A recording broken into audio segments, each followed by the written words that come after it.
Welcome back. So I just finished recording the video. Why I've learned how this microphone worked. This microphone is so much fun and full of surprises that makes me want to. Anyways, as you can tell, I'm gonna be reading Fresh Ink. Technically, I was supposed to have returned this book 4 days ago, but yeah, being lazy is so much fun. In memory of Walter Dean Myers. Michael Myers from. No, I shouldn't make a joke about somebody who's probably dead. So I guess I'll get to page 14 today. Forward. Dear reader, when I was a teenager, I hated reading. Well, not hate. Love hate. Me and reading, we had our issues. I was still the guy who would ask my mom for a new book every time we stepped into a store. Still the guy who, at age 11, read Stephen King's It's in a Week and Stephen King's It. Oh, it is the name of the book. It in a Week, and decided I wanted to write, despite being sleep deprived from terror and never wanting to see a clown again. Yeah, that's why I don't watch or read anything that has to do with horror. Still the guy who escaped into fictional worlds every chance I got because they were better than dealing with my own mean peers or mean stepdad. Or the mean real world.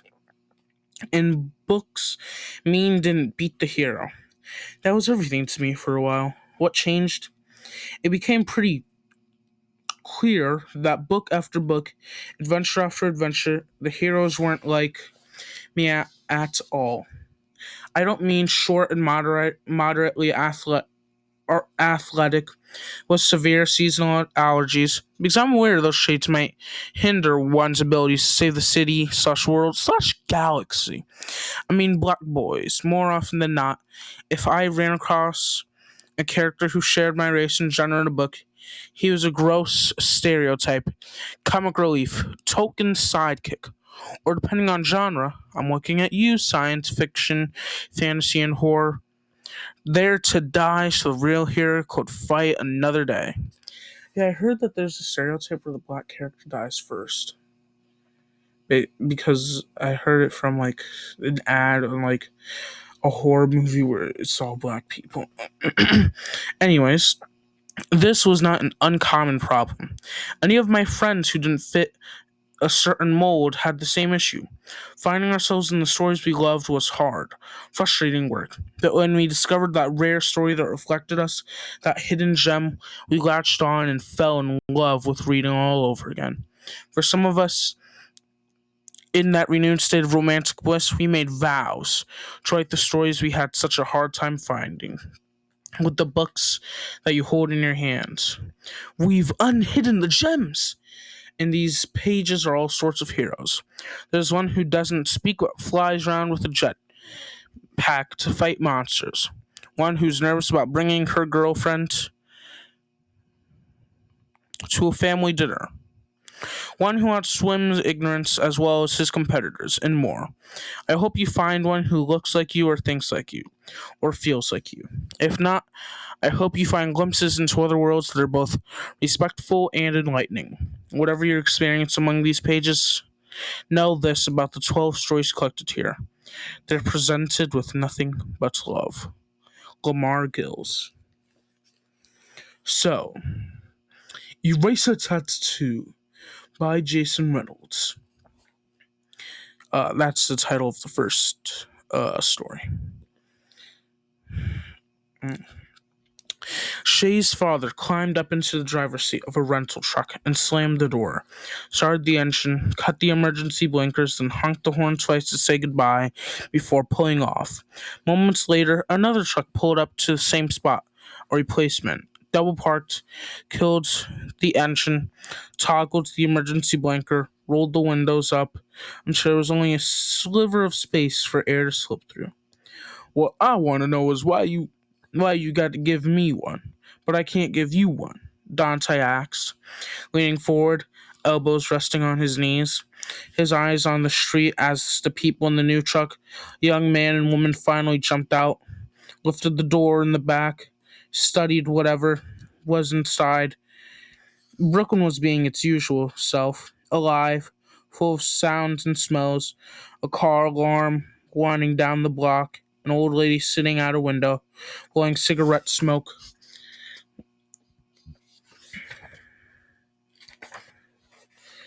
It meant Brooklyn as in the city. Sometimes it can be confusing. The scrape, the scrape and screech of bus brakes every 15 minutes. Normal day for Brooklyn. But for Shay and Dante, not a normal day at all. Oh, simple. Two reasons. The first is that I can't risk getting some kind of nasty eraser infection.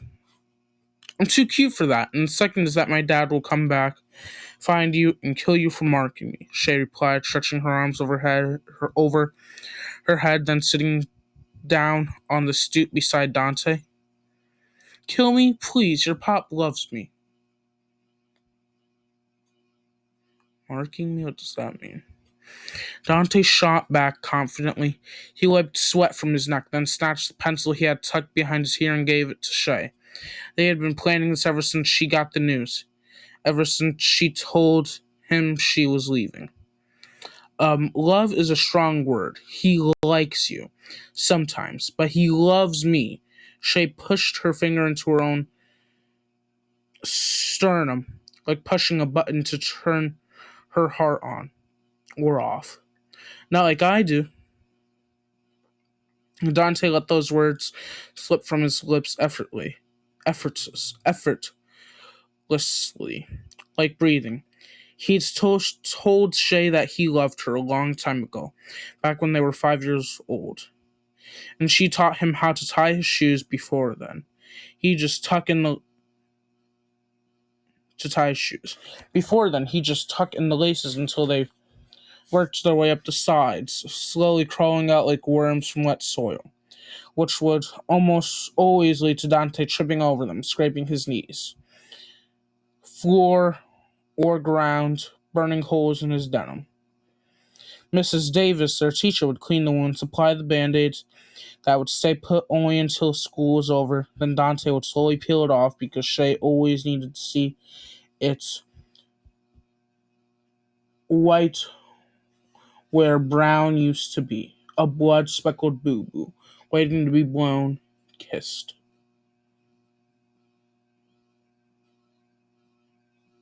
Hold on, did he fall on the ground so hard that you could see his bone? That's bad if you could. Anyways, Shay smiled and bumped against Dante before turning to him and softly cupping his jaw with one hand, smushing his cheeks until his lip puckered into a fish shape. She pressed her mouth to his for a kiss and exaggerated the suction noise because she loved how kissing sounded like something sticking together, then coming unstuck. Don't try to get out of this, Dante, she scolded, releasing his face. Give me your arm. She dragged him by the wrist, yanked his arm straight, then flipped the pencil point side up, started rubbing the eraser against his skin. They'd been sitting on the stoop for a while, watching cars pull out and new cars pull in, witnessing the neighborhood rearrange itself. They'd been sitting there since Dante helped Shay's father carry the couch down and load it onto the truck. The couch was last, and it came after the mattresses, dressers, and boxes with shoes or books or Shay's Misk, and slanted cursive, just scribbled in black marker across the tops, up and down the steps. Dante had gone back and forth, lifting, carrying, moving, packing, while Shay and her mother continued tapping boxes and bagging trash, pausing occasionally for moments of sadness. Well, Shay's mother did at least. She couldn't stop crying. This has been her home for over 20 years. This small two-bedroom, third-floor walk-up with good sunlight and hardwood floors. A show fireplace and an ornate molding. Ugly pre-war bathroom tiles like standing on a psychedelic chessboard. This is where Shay took her first steps, where she took sink baths before pretending her dolls were mermaids in the big tub, when she scribbled her name on the wall in her room under the window, before sinking to her parents' bed to snuggle. This is where she left trails of stinkiness across the floor whenever coming inside with a popsicle from the ice cream truck, where she learned to water her mother's plants. Plants they weren't able to keep because now their space was gone. Bought out from under them. Empty. All packed into a clunky truck that was already headed south, and since Shay's father left early to get a jump on traffic, it seemed like a good idea to let her mother take a much needed moment to leap in peace. Plus, then Shay could have a much needed moment to erase her tattoo Dante. Felt like nothing at first to Dante, no different than a finger rubbing. Where are y'all going again? Dante asked. For the millionth time, Dante, North California. I know that part. I mean, what city? Dante's skin started to twitch a bit. Wilmington, Shay said. Not too far from the water. Dante didn't say anything. He had never heard of Wilmington, so he figured it was far. Figured it was a place buses couldn't get to.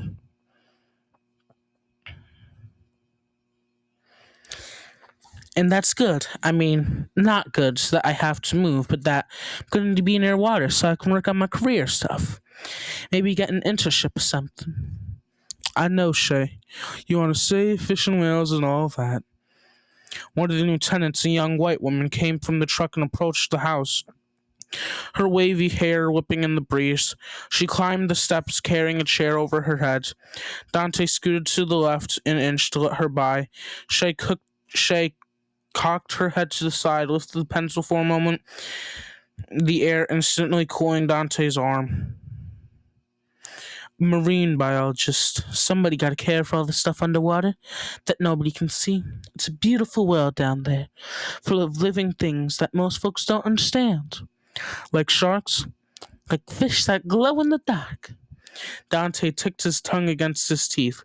Fish that glow? Shay, really? He shook his head. Doesn't matter anyways, because when I get rich and famous for building bridges, I'm going to build one from here to Wilmington. Or you could just buy me a plane ticket. Shay chuckled to herself and started in again with the eraser.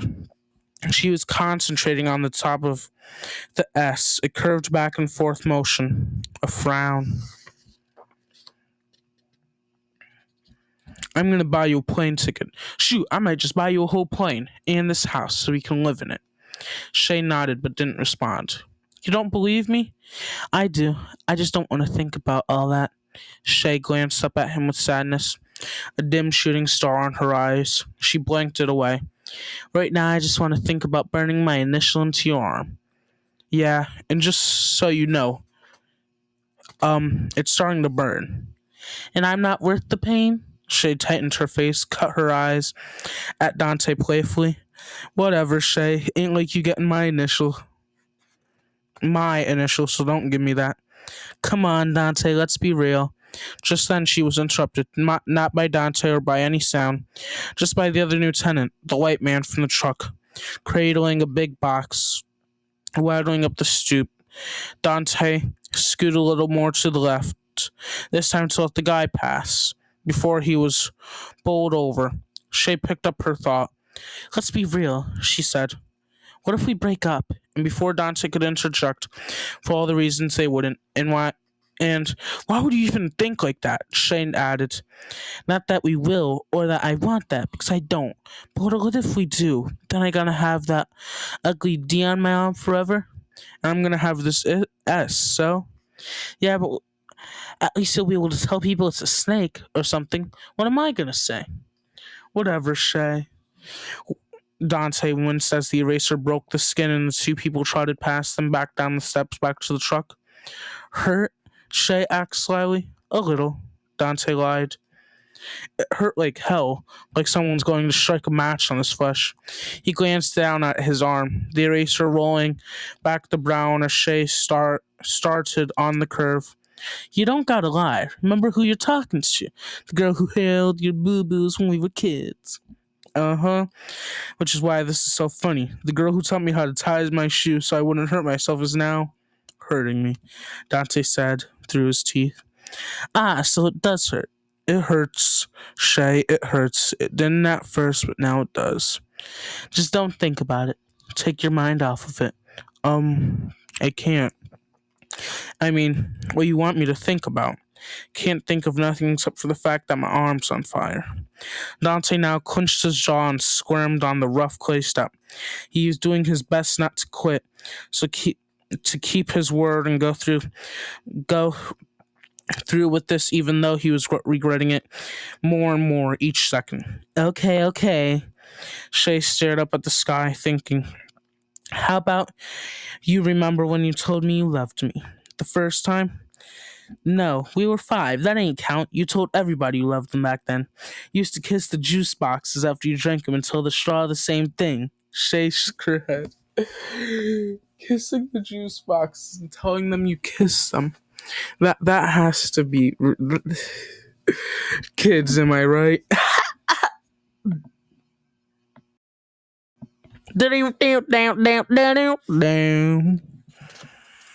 Anyways, back to the book.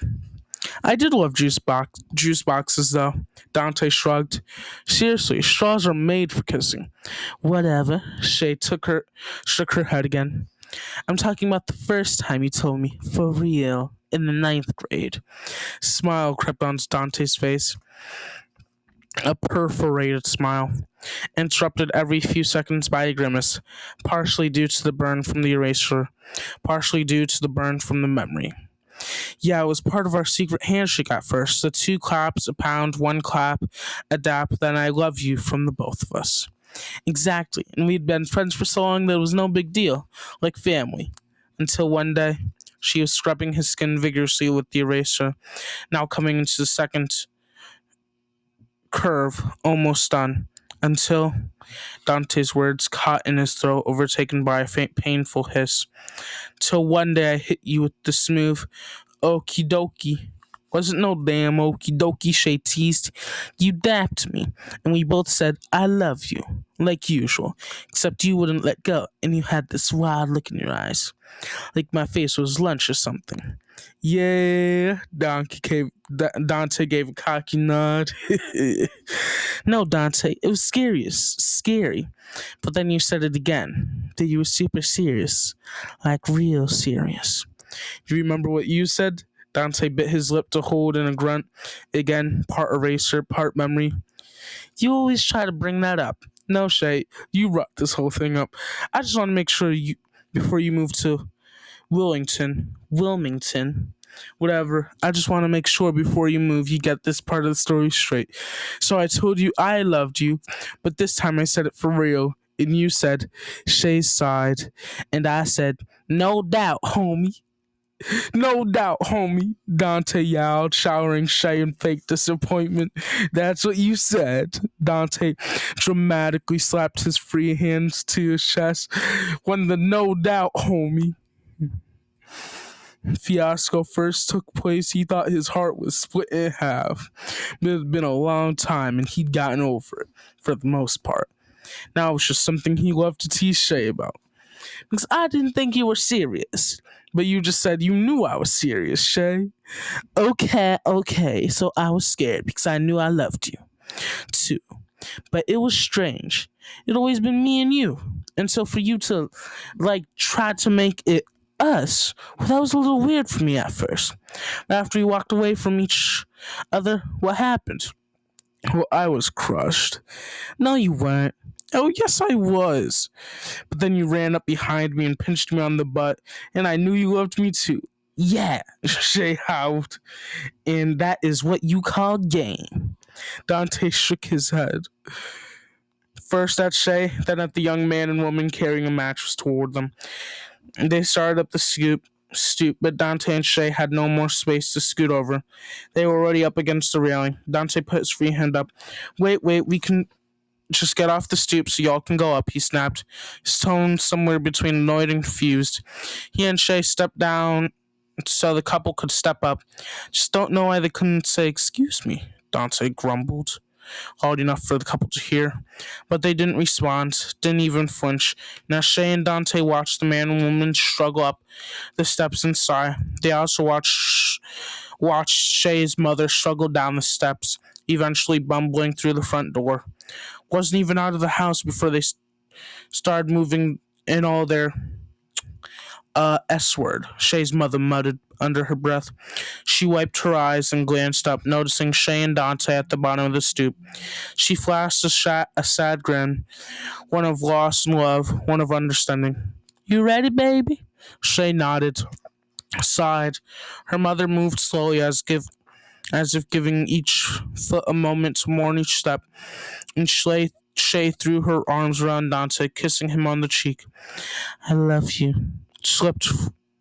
Oh no, that's him. I love you. It slipped easily from his lips, like breathing like usual. No doubt, homie, she replied, her whisper bookended by sniffles. Then she pinched him on the butt. Dante walked Shay and her mother to the car, opened the passenger side door. Before Shay got in, she gingerly put the pencil back behind Dante's ear. He held his arm out so she could see her work. She blew on it, her breath cooling the burn for just a moment. Looks good, she said, simply while slipping down into the seat. Not exactly. Dante forced a smile, closed the door, and told Shay to call him when she got there. To Wilmington, a place he'd never heard of, where buses probably didn't go. He watched Shay and her mother pull away, the car easing slowly past the double-parked truck, its emergency blinkers still on, that had left only a sliver of space to get through. And as they turned the corner, vanishing from sight, Dante glanced down at the S on his arm again. The burn, white where brown used to be. He knew the sting wouldn't last forever, but the scar would. And that's the end of Eraser Tattoo.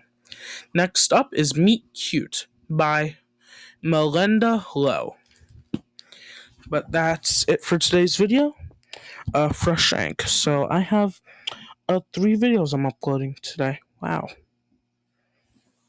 Well, if they all managed to get uploaded today, that is. And I realized when I was looking at my YouTube earlier that you guys like watching me play video games more than you like me reading books. So guess I'll do another one on either Eidolon or Marvel Strike Force. A couple other games I can play too on my phones. I also have this Go Retro Portable that I can try to hook up onto my Chromebook to record videos of. I can also read King Deadpool if you guys want to hear me read that. I also have Wonder. Oh man, I loved Wonder when I was younger. Man, I know everybody reads it in school, but still, it's a really good book. Anyways, that's all for today. See y'all next time. Bye, gamer.